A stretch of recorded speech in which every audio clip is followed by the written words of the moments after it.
Happening, folks. I am growing a beard.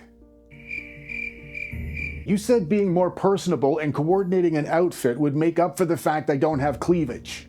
You're fired. Mom. Romulus is the 7th film in the Alien franchise, and when they announced it last year, I was apprehensive for a couple of reasons. Firstly, because I'm tired of sequels and prequels. And also because I think the original Alien and its 1986 sequel set the bar about as high as a movie can. And given the fact those are the only 2 movies in this whole series that I really loved, the odds I was going to like Romulus weren't great to begin with. And my final sticking point is director Fede Alvarez himself. 2016's Don't Breathe was a decent thriller, but thinking back on it now, the only thing I remember is something about a turkey baster. I also reviewed Alvarez's 2013 attempt at Evil Dead. And I say attempt specifically because as a film within the Evil Dead universe, I felt like he kind of missed the point. But don't get me wrong, I think Romulus got a lot of things right, but after my second viewing, I started feeling like I'd seen everything in the movie somewhere else. In 2013's Evil Dead, I felt like Fede Alvarez repackaged a bunch of random chunks from previous Evil Dead movies and then represented those to us as his own, which is exactly why I didn't like it. And after watching Romulus for a 3rd time, I think that's exactly what he's done here. You could argue he's doing this to pay respect to the lore, but with the sheer volume of these references, combined with the apparent randomness of which specific references he chose to repackage, I can't figure out if he does this out of respect or if it's just straight up copying. Either way, I'm going to suggest, despite seeming like a really lovely guy in interviews, his writing is lazy and he lacks imagination. Now we're going to examine all the times in Romulus he's repackaged something or his writing was lazy, and you'll be able to make up your own mind. I'm about to pick apart a sci-fi horror movie after just featuring space crickets in my own video. Romulus is about a group of Weyland-Yutani employees who happen upon an alien species that systematically decimates the crew and wreaks havoc in a tight and inescapable environment. Again, the movie opens with a silent ship drifting through space, and the silence is broken when the ship's computer systems flicker on. Again, and a salvage crew investigates the wreckage of the Nostromo from the original Alien movie. That self-destruct sequence caused a massive explosion, even by 1970s VFX standards. And given there's no gravity or atmosphere to slow things down in space, any surviving fragments of that ship would still be hurtling through the cosmos light years away in literally infinite directions. But Fede's ignored the physics and left the ship sitting there like an old burnt-out car in a bad neighborhood. The cocooned version of the xenomorph they somehow recover from the wreckage bears a striking resemblance to the Alien 3 logo. We meet our final girl, Rain, as she's dreaming of seeing the sun someday, and if you were aware Alien Resurrection had an alternate ending, this scene might feel familiar to you too. Not to mention how very Luke Skywalker. Rain's following a weird trend in this franchise. Dr. Elizabeth Shaw from Prometheus, Daniels from Covenant, and now Rain Carradine from Romulus. These are all physically dainty, timid, and forgettable brunette lead characters. I'd suggest Alvarez might have picked up on this himself if he wasn't simply tracing over other people's artwork. When Rain and her android Andy sit down, Rain is eating cornbread because they ate that in Aliens. And they're sat next to a perpetual dipping bird knick-knack, not because it's a corporation-issued functional tool, but because they had one in Alien too. They make their way through Jackson's Star mining colony because Fede Alvarez played a lot of The Last of Us while he was writing this movie. And if you're familiar with the game, you'll notice Rain looks an awful lot like Ellie. You'll also notice the bar signs taken from Hadley's Hope in the Alien sequel. Rain wants to take a holiday, but the company ups her hours unexpectedly, meaning she's got to work for another 6 years down in the mines.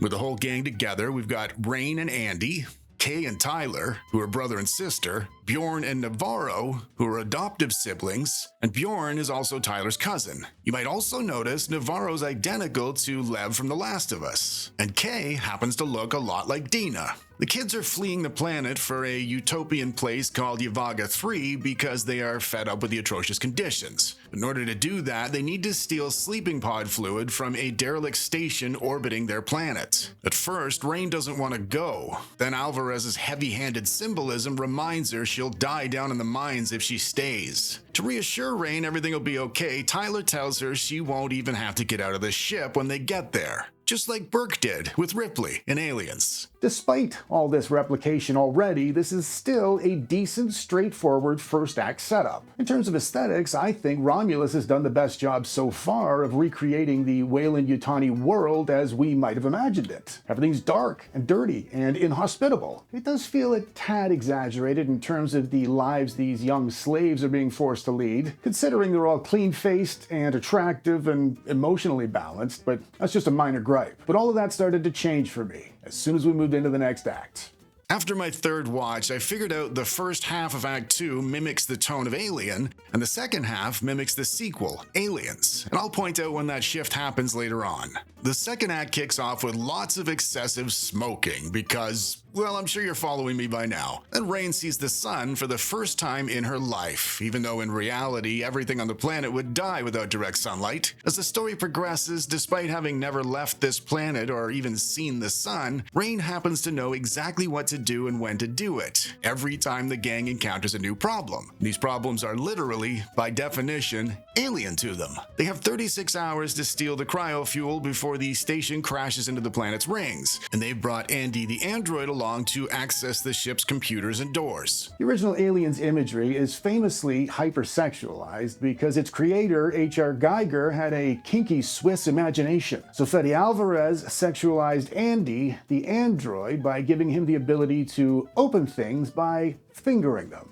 Once they're inside, Andy the android crawls through a tight space the way Bishop the android did in Aliens. A minute later, we are introduced to a plot device I don't fully understand, and I'm going to suggest Alvarez doesn't fully understand it either when I point something out later in the story. While Andy's fingering holes, the ship cycles through gravity purges, meaning it turns the gravity on and off randomly. While the boys are tracking down the fuel, we find out Kay is pregnant. Alvarez took that idea from Dina's pregnancy on The Last of Us. Then we learn Bjorn's parents died as a result of an android sacrificing 3 human lives to save the lives of 12 down in the mines. And that's why Bjorn spends half the movie being excessively abusive towards Andy, which to me would be like calling your toaster a dickhead every morning for 3 weeks after it burnt your toast. Alvarez might have lifted this from Ridley Scott too. The Prometheus crew couldn't say 2 words to each other without spitting venom for literally no reason. On the other hand, he might have decided this was a good idea all by himself, given everybody was at each other's throats in 2013's Evil Dead 2. Either way,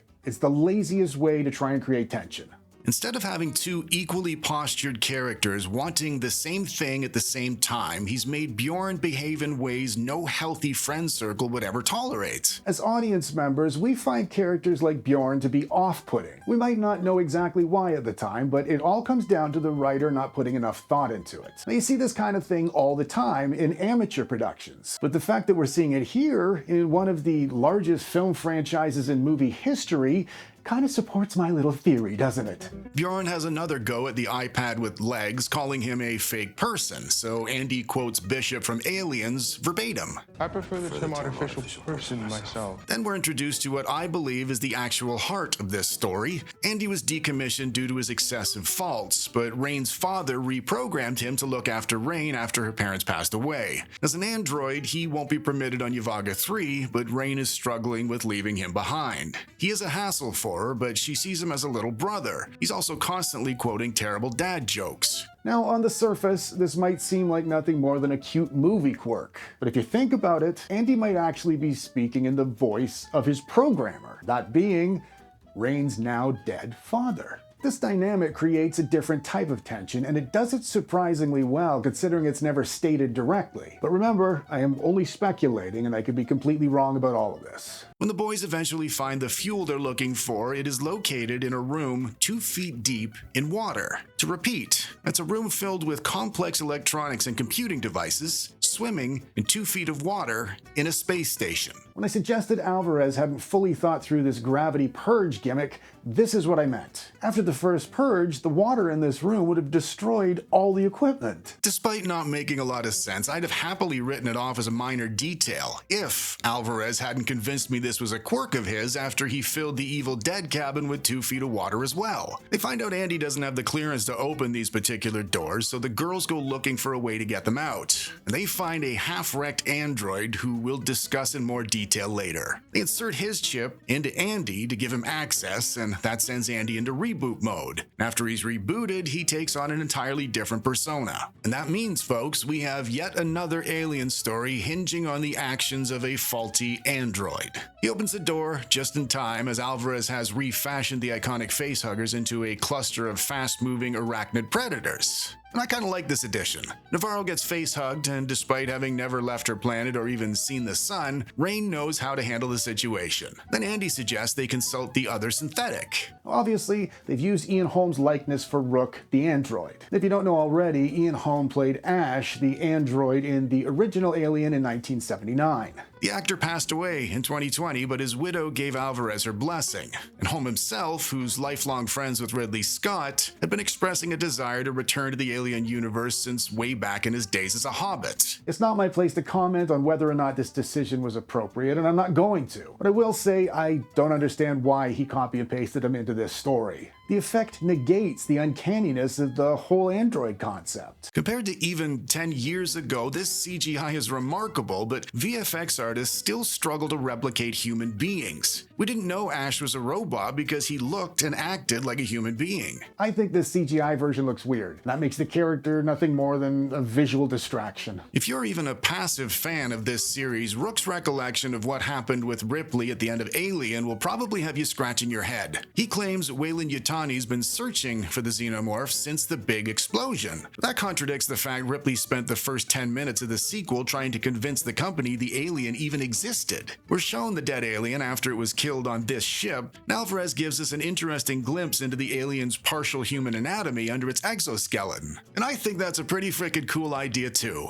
While the android's delivering the backstory, Angry Bjorn curses at him as well. That means the iPad and the microwave oven are feeling his wrath this morning. Yet again, without having ever left her planet or even seen the sun, Rain suggests freezing the facehugger's tail with cryofuel to free Navarro. You might think the android space officer built specifically for this exact sort of thing might have thought of that. Also, with all this foreign wildness going on around her, you might also think Rain would be as terrified as an Amish person on bad drugs in Disneyland. But her behavior is also very typical of lazy modern writing. Instead of growing in response to these story events, she's inexplicably prepared for them already. Alvarez keeps pushing the fingering angle before the new Andy refuses to allow Navarro back on the ship out of concern it may be dangerous for the rest of the crew, just like Ripley did in Alien. So Angry Bjorn blasts him and they take off with the shuttle without them. This marks the point in the story when the pacing shifts to mimic that of 1986's Aliens. And Alvarez marks this shift by playing the exact same song they played in Alien Covenant at the exact same point in that movie's runtime. They have different titles and they claim to be made by different people, but listen to this.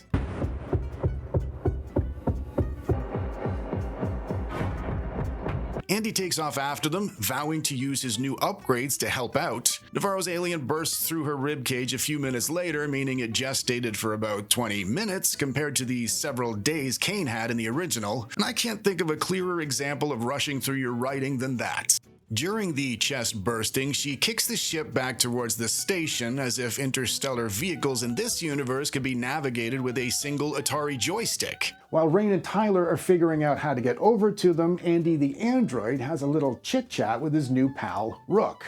Rook starts the conversation with the line, "Please allow me to introduce myself." As the opening lyrics to Sympathy for the Devil by the Rolling Stones, I see this as Alvarez rushing to reveal Rook's sinister hand way too early, instead of keeping the knowledge from us long enough to be able to make a twist out of it. A moment later, Alvarez makes the same mistake again. We find out Andy has been reprogrammed to get the alien species back to the company's research labs, and this also could have been sprung on us closer to the end to add some tension. But because she's the lead character who's never left her planet or even seen the sun, Rain suggests they raise the room temperature to match their body temperatures to hide them from the creepy crawlies. And when she suggests it, Andy is amazed along with everybody else. That means the hyper-advanced android who just finished explaining the complex, detailed ins and outs of the creature's behaviors and metabolism and heat signature-based hunting techniques needed Rain. the teenage factory worker with no life experience or scientific education, to suggest a potential cloaking technique. If Rain's ingenuity hasn't completely blown your mind already, you might want to sit down when I tell you her plan works perfectly. Then Andy introduces the next scene as if he's setting up the following stage of the Alien Isolation video game, which Alvarez also borrowed heavily from for this movie. Trust me, I know. If you think I laughed too much during my first few reactions, you do not want to see me playing horror games.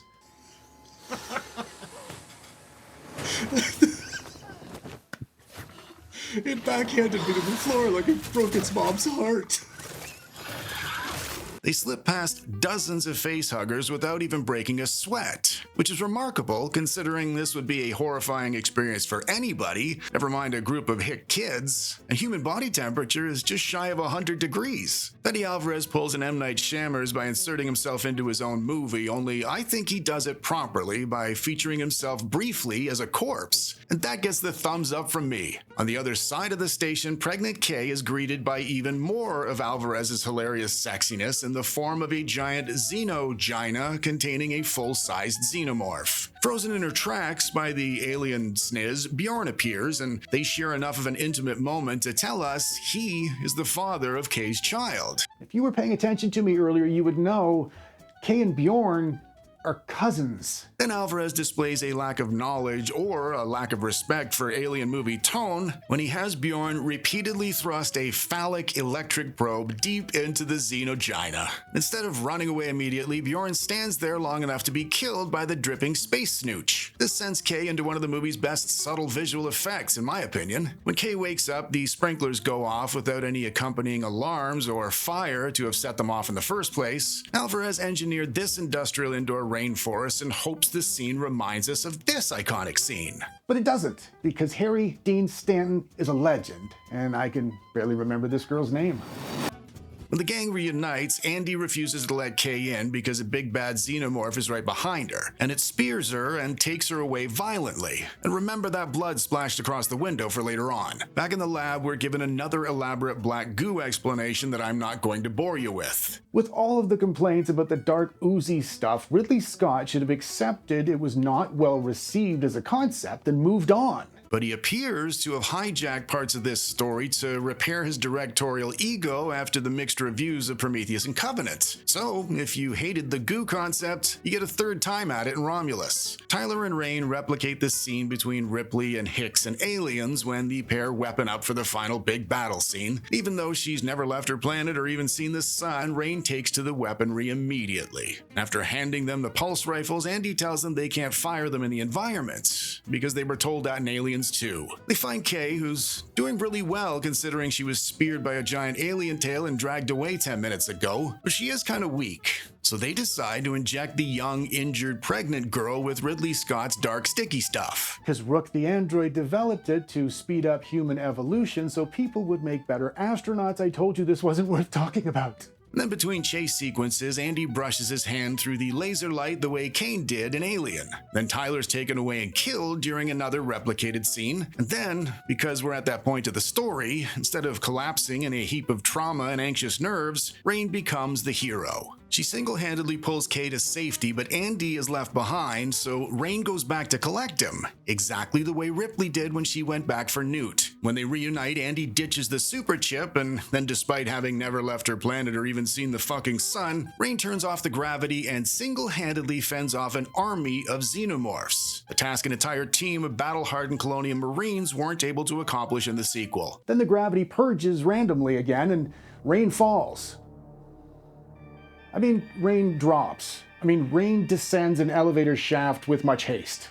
And a xenomorph catches her, and this confused a lot of people. I took it as her being prepared for the approaching facehugger, but Andy arrives at the last minute and he's suddenly Iron Man, even though he's meant to be a faulty, childlike tag-along robot without the super chip. So Andy, Kay, and Rain escape only to have Kay give birth to a 7'6" Hungarian-Romanian college basketball player who grows to full size in a matter of seconds. Andre the Giant Pasty Boy then suckles at his dead mummy, just like in the painting at the start of the movie, and isn't that deep and artistic. That leaves Rain to fight the huge weirdo with some of the frozen cryo fuel. That makes the room dangerously cold, even though you can't see Rain's breath in the sub-zero temperatures. Then Alvarez flat out steals the final scene from Alien because I told you he has no imagination.